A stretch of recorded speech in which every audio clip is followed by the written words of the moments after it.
Okay, so 4 ways to increase your self-esteem. Number one, stop criticizing other people. Stop criticizing yourself and stop criticizing other people.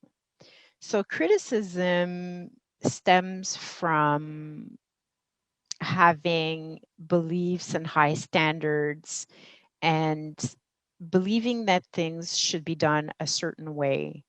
And when people or yourself, you don't live up to those expectations, you criticize yourself for not hitting the moving target or not hitting the standard.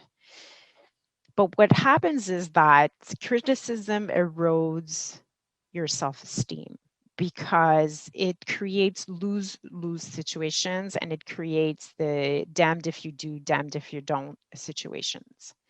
So, criticizing others is a reflection on how you treat yourself.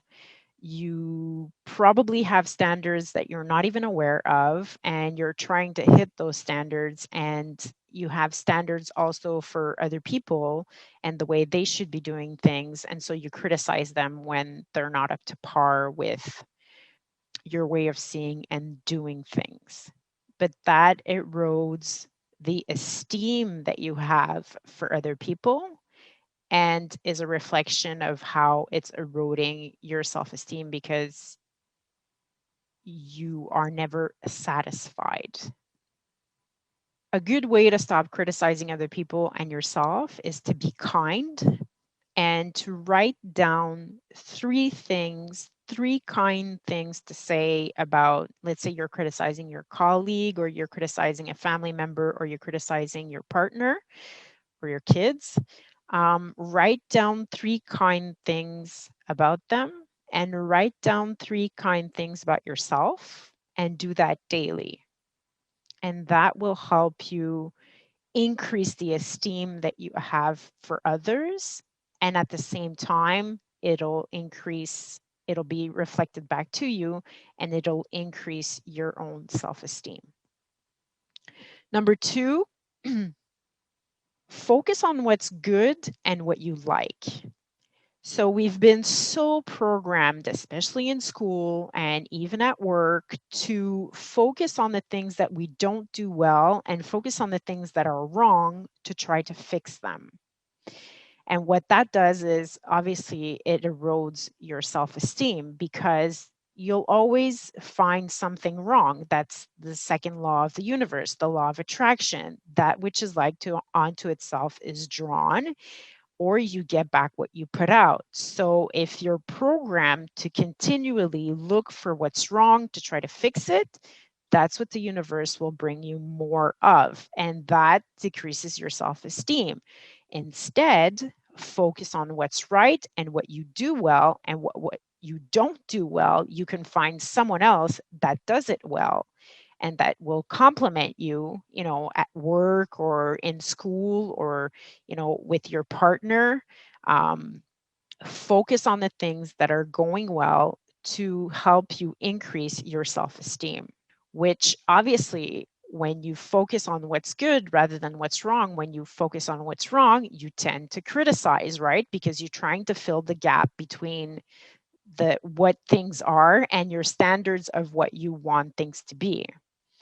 So at the same time, it increases your self esteem by focusing on what's right, by not abandoning yourself, by raising yourself up and working yourself up for good and for happiness and for joy.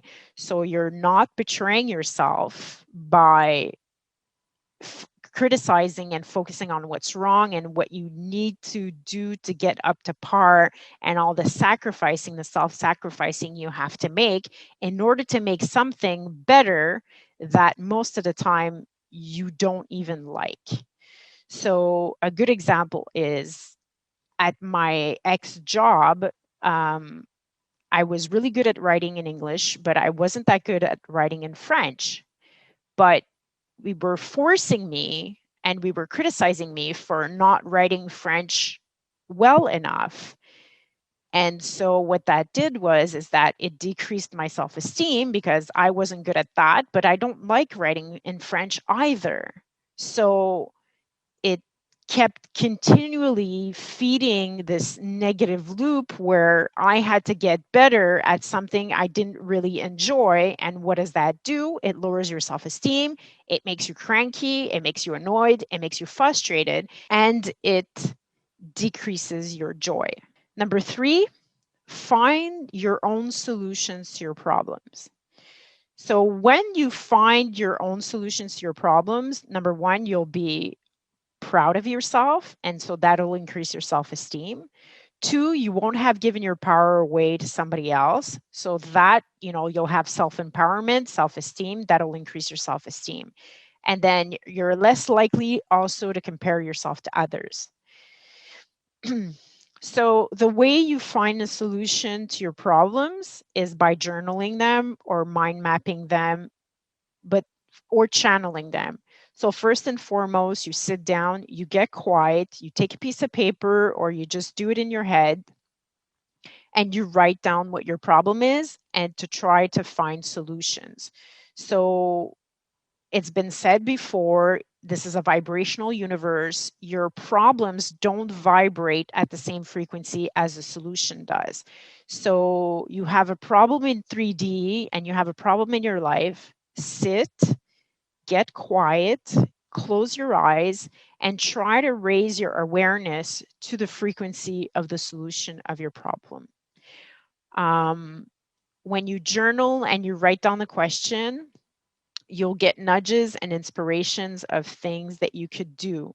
So maybe you will be inspired to Google something. Maybe a song will come in your head and the song will answer your problem. And also by tuning into yourself, what that does is that you start practicing your home frequency. You start practicing the release of the stress and the relaxation in the body so that the solution can activate itself and come up into your conscious awareness. So the more that you tune into yourself and the more that you do that and the more that you practice that, the more you'll stimulate and activate that home frequency and that true essence of yourself. And the more that you practice that, the more you'll be empowered. And the more you're empowered, the more you'll increase your self esteem. A really fun way also to increase self esteem that's actually pretty easy and very physical is to do some weight training. Um, it's always fun to get your muscles activated. Um, and a little bit of weight training goes a really long way. One, you'll be proud of yourself for being able to lift some weights, even if they're not heavy, heavy weights. And number two, the next day when you're sore from your workout, it'll stimulate your self-esteem because you'll have worked out and you'll have felt it. So you'll feel it in your body, and that always increases my self-esteem when I'm feeling stronger, when I'm feeling leaner, and when my body hurts a little bit when I'm trying to sit down on the toilet or going up and down the stairs, and it's just like, I worked so well yesterday, and it feels really good to have that workout soreness. So to recap, number one, stop criticizing others and yourself. Be kind. Write a few kind things about yourself and about others. Two, focus on what's good and what you like, and give yourself permission to do that instead of doing what you think that you have to do. Three, find your own solutions to your problems. Journal, write down the question and see what comes up, and write down some potential answers, and whatever feels really good to you, focus on that, and that will be the solution to your problem. And number four, try out some weight training. It's really fun.